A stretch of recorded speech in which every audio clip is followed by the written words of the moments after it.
Olá, pessoal. Boa noite. Gente, todos nós estamos usando inteligência artificial já há bastante tempo. É uma tecnologia antiga. O nome foi cunhado nos anos 50. Tá? Dizem que algumas pessoas, nos anos 40.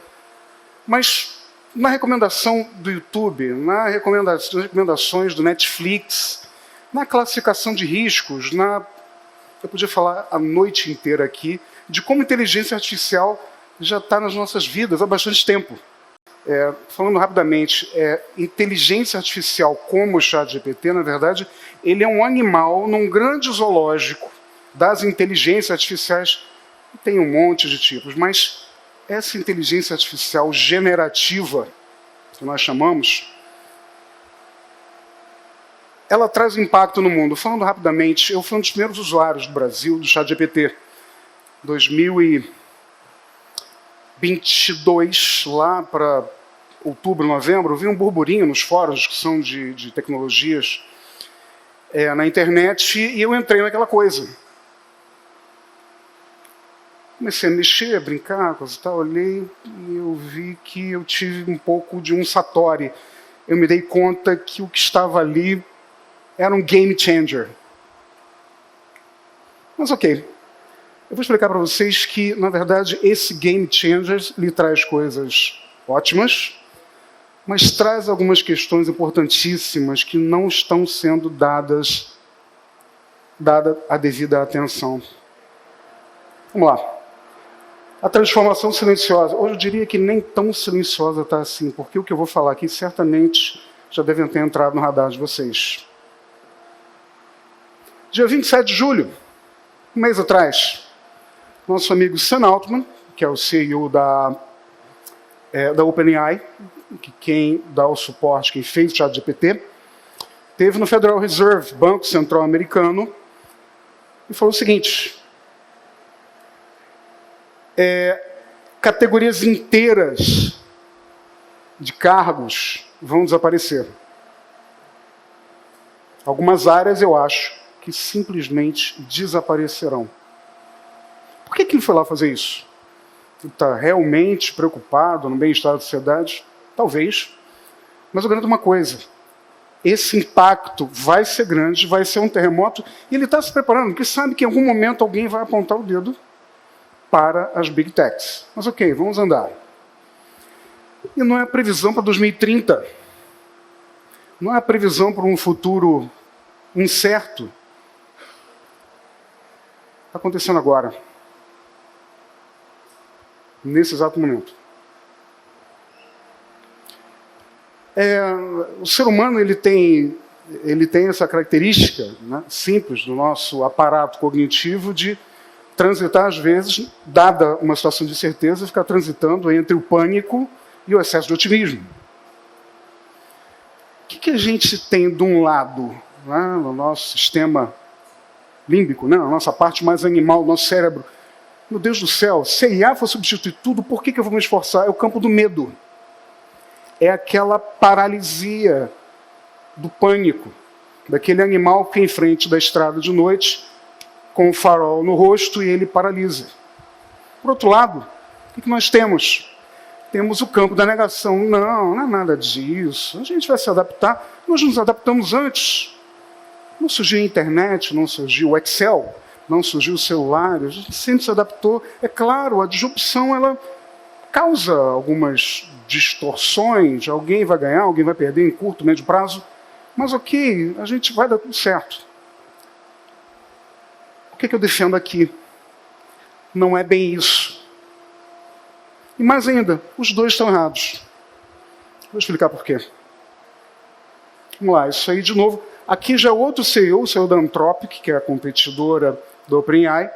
Ele teve agora no Congresso americano e falou basicamente a mesma coisa. Certo? Trocou alguns números, mudou uma parte da frase, falou a mesma coisa. Não foi coincidência. Então, olha, vamos lá. O que está acontecendo agora? Esses dados são recentes. O que nós temos aqui? Temos a curva de desemprego normal. Temos o desemprego geral, tá? tem a taxa de emprego dos recém-formados em geral e a taxa de empregos dos recém-formados em tecnologia. O que é que está acontecendo? Como pode recém-formados da área de tecnologia estar enfrentando uma situação dessa? O que está acontecendo? Cadê o paralelo histórico para a gente tentar meio que prever ou entender direito esse fenômeno? 50% na contratação de recém-formados em tecnologia. Queda. Taxa de desemprego recém-formados em maio de 2025, 6,1% de queda. 5% de corte na força de trabalho da Meta. 15 mil cargos que cessaram de existir na Microsoft. Quem acompanha as notícias de tecnologia está sabendo disso. E um caso que eu achei muito interessante, um pouco bizarro, é um caso específico, documentado, de uma empresa que substitui um time de 75 pessoas por um cientista de dados com ferramentas de IA. Quando eu vi isso a primeira vez, praticamente não acreditei, né? Mas, enfim. Vamos lá. Essa é a Mary Meeker. Mary Meeker é uma pesquisadora da área de TI, muito reconhecida, né? Com muita estrada, né? E ela fez um relatório. O relatório desse ano foi só sobre IA, um relatório de 350 slides, repleto de informação. Resumindo, das 340 páginas, ela fala 51 vezes a palavra sem precedentes. Ela mostra, uma das coisas que ela mostra, 800 milhões de usuários do ChatGPT em 17 meses. O maior crescimento da história de qualquer tipo de aplicativo, de qualquer serviço da internet. Custos da IA caindo 99% em 2 anos. Ambiente de competição entre Estados Unidos e China. Tarefas de programação de dias feitas em 5 minutos por menos de $1. Está caminhando para isso, se já não está isso. Desemprego de recém-formados, concentrado em finanças, ciência e computação, e também parte de administração também. Existem setores que estão mais expostos, setores menos expostos, mas todo mundo vai ser impactado. Tá? Federal Reserve já está se organizando para se dar conta da necessidade de ter que lidar com isso. Mas ok, pessoal, aqui eu falo um pouco gap geracional. Os capitães da indústria tentam dar alguma opinião, alguma ideia sobre o que está acontecendo. Basicamente, eles devem saber alguma coisa mais do que a gente, né? Enfim. Então vamos lá. Vocês usam IA todos os dias. Os pais têm aquele temor entre a aceitação e o medo. E os professores não têm consenso do que fazer. Eu, como professor, eu já assumi que essa é a realidade. E eu entendi que o principal não é alarmar, é aceitar a situação como está. O governo tem que fazer alguma coisa, a empresa tem que fazer algumas coisas, mas você vai ficar dependendo de um CEO de uma empresa de tecnologia, você vai ficar dependendo do governo, de policymakers. Tem que começar por você. É a única coisa que você vai realmente conseguir controlar nisso. Quando eu descobri o ChatGPT e outras ferramentas, eu fiquei fascinado e procurei destrinchar tudo que aquela coisa podia fazer para mim. Eu estava no meio do doutorado e eu li os papers originais, eu vi debates. No final das contas, eu pensei o seguinte: olha, o que eu posso fazer? Tentar entender a ferramenta, mas eu preciso aprender a lidar com ela. É o que todos nós precisamos. A minha grande mensagem é: as pessoas precisam se capacitar a usar a ferramenta. Eu falo, se espantam, eu acho que 95% a 99% das pessoas, quando lidam com IA generativa, ChatGPTs e suas variantes, não sabem com o que estão lidando direito. Para resolver isso, tá? Depois de muita tentativa e erro, depois de cometer todos os erros possíveis, depois de olhar, estudar, fazer, refazer, eu entendi que tem 6 diretrizes que precisam ser seguidas para o uso responsável da IA. Eu vou passá-las rapidamente. É um framework que eu criei, tá, baseado na minha experiência, dos meus alunos, literatura científica e tudo mais. O que é? É tudo baseado no bom senso, gente. Primeira coisa, mantenha o controle. Não terceirize seu raciocínio para a máquina. Isso pode dar certo uma vez, 2 vezes, mas em algum momento a conta vai vir. Isso é muito importante. Isso é uma postura, isso é uma ideia. Tá?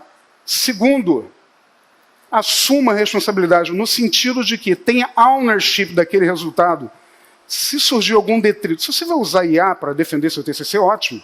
Mas se aparecer, eu falo para meus alunos, se aparecer na tese alguma coisa, no TCC, alguma coisa dizendo, ok, vou resumir este texto para você, aí a coisa pega. E o aluno que se expor a isso não pode processar o OpenAI. A responsabilidade é sua. Terceiro, verifique sempre. Parece óbvio, né? Reflita seu processo, tenha uma postura reflexiva. Às vezes você interage com o ChatGPT, ele te dá um resultado e pergunta, o que é isso? Por que ele deu esse resultado? Por que ele escreveu dessa forma? O que está vendo aqui? Será que ele está errado, eu estou certo? Eu podia contar N histórias dando suporte para isso, mas tenha uma postura reflexiva. Por que ele escreveu isso? Será que está certo? Pergunte para ele. Por que você colocou dessa forma? Você vai aprender junto e com o tempo, esses modelos de linguagem hoje vão aprender com você.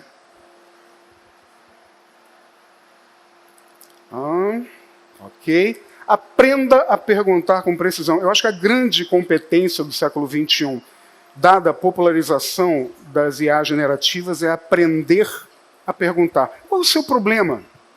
Você vai usar o ChatGPT para alguma coisa. Para o quê? Qual é realmente o seu problema? E também qual o resultado que você quer? Você quer na forma de um poema, né? Quer na forma de um Excel? Você quer na forma de um samba-enredo? Você quer na forma de um relatório, de uma minuta de um contrato? O que você quer? Reconheça as limitações da IA generativa. Por exemplo, ela não vai adivinhar o que você quer. Ela tem uma janela de contexto, ou seja, uma memória, um orçamento de memória que ele vai usar para trabalhar contigo. Algumas coisas que ela vai falar não são... Por exemplo, colocar alguns cálculos, ela, em vez de tentar calcular, ela vai olhar na base do treinamento dela e vai fazer uma média. Eu tenho esses exemplos, então isso significa que, de novo, significa que a IA é intrinsecamente ruim? Não, ela tem as limitações dela, cabe você conhecê-las. Certo? Na aplicação prática, isso aqui é um exemplo muito básico, mas são 2 diferenças. Tá? É uma diferença que pode fazer uma diferença brutal na vida do aluno. A primeira pergunta que ele faz, eu posso usar o ChatGPT para o meu projeto? E na prática é o que quase todos os alunos fazem. Mas olha a mudança sutil, ou não tão sutil assim, de postura agora. Ok, como eu uso o ChatGPT para amplificar meu pensamento sem comprometer meu aprendizado? Olha que coisa maravilhosa. O ChatGPT é um professor com paciência infinita. Posso ir horas e horas e horas e horas. Por favor, me explique de novo. Tem um prompt que eu gosto. Explique para mim como se eu fosse uma criança de 5 anos, mecânica quântica, conserto de automóveis, sei lá. Olha quantas possibilidades maravilhosas você tem com uma ferramenta que ela é ótima tanto para a parte criativa quanto para a parte técnica, para fazer código, programas de computador. Isso eu acho fantástico. Então vamos lá, em tudo isso na prática, o que significa? Vamos lá, vamos resumir. Mantenha controle sobre aquilo, entenda, você é o capitão do navio. Quando eu dou aula para advogados, eu falo, olha, o CPF é seu, a assinatura é sua. Cuidado para que aquilo vá para um juiz, para um cliente. Cuidado com sua exposição. Alguém deve ter visto um tempo atrás que um advogado tomou uma multa se não me engano, do Zanin, tá, o ministro do STF, porque fez com o ChatGPT. Apareceu um detrito lá. Olha a exposição que ele teve para os clientes, para o Poder Judiciário. Verifique as informações, entenda as limitações da ferramenta. Entenda que ela não sabe a diferença do plausível para o real. E que isso não é exatamente um defeito, se você for estudar bem. Tá? Esses modelos de linguagem são intrinsecamente probabilísticos. Sempre tem uma incerteza ali. É isso que dá um molho, vamos dizer assim. Isso que faz aquilo gerar aqueles resultados. Tá? Verifique, certo? Desenvolva a habilidade de prompts, que vai ser a grande competência do século XXI, não só para os estudantes que vão chegar no mercado de trabalho complicado, mas para todos nós. E sexto, reconheça que pode haver dados atualizados ou vieses nos resultados. Todo modelo de linguagem ele tem uma data de corte. Ele não pode ser treinado indefinidamente. Tá? Um tempo atrás eu testei com meus alunos, eu pedi para eles falarem quem é o Papa. 4 em cada 5 modelos de linguagem falava Papa Francisco. Falei, tá bom. Aí abrem outro chat, vamos abrir outro chat. Perguntem, quem é o Papa atual? 4 em cada 5 falava Leão XIV. Os alunos olhavam para mim, não sei como é que pode. Simples. Quando você colocou o Papa atual, quando você fez a primeira pergunta, nos parâmetros os vetores estavam assim. Você fez a segunda pergunta, a atenção, que é um conceito da IA generativa, mudou para cá. Uau, mudou tudo. Basta conhecer a ferramenta e saber o que perguntar e como perguntar. Certo? Aqui algumas estatísticas mostrando de criança de 7 anos usando. Tá? Em todas as classes sociais, em todas as faixas de idade de crianças e adolescentes, e as ferramentas todas que a gente conhece. Então, olha só, gente, eu não sei se o futuro é das big techs, não sei se o futuro é de algum cientista, ou de algum alienígena, ou de uma Matrix. Eu não sei. Se alguém disser que sabe, possivelmente vai estar mistificando a coisa para vocês. O que eu tenho certeza, a competência no uso dessas ferramentas vai fazer uma diferença brutal na vida de todo mundo e principalmente de quem está se preparando para o mercado de trabalho. O mundo vai ser outro. Tá? Sam Altman, ninguém sabe o que acontece depois. Eu acredito nisso, tá? Pelo menos isso eu acho que ele está certo. Daria uma ideia. Essa mudança pode acontecer em poucos anos ou menos. Eu digo que está acontecendo agora. O futuro não pertence àqueles que têm medo da IA, nem àqueles que idolatram. Lembra que eu falei? Os dois polos. Não. Não. O futuro não pertence a nenhum dos dois. Pertence àqueles que aprenderam a trabalhar com ela de forma inteligente. Ou seja, há empregos que a IA vai substituir e vai extinguir. Tem empregos que a IA vai complementar. Mas todo mundo vai ser impactado de uma forma ou outra, direto ou indiretamente. Será que nossos filhos estão preparados para isso? Será que a gente está preparado para isso? Gente, muito obrigado.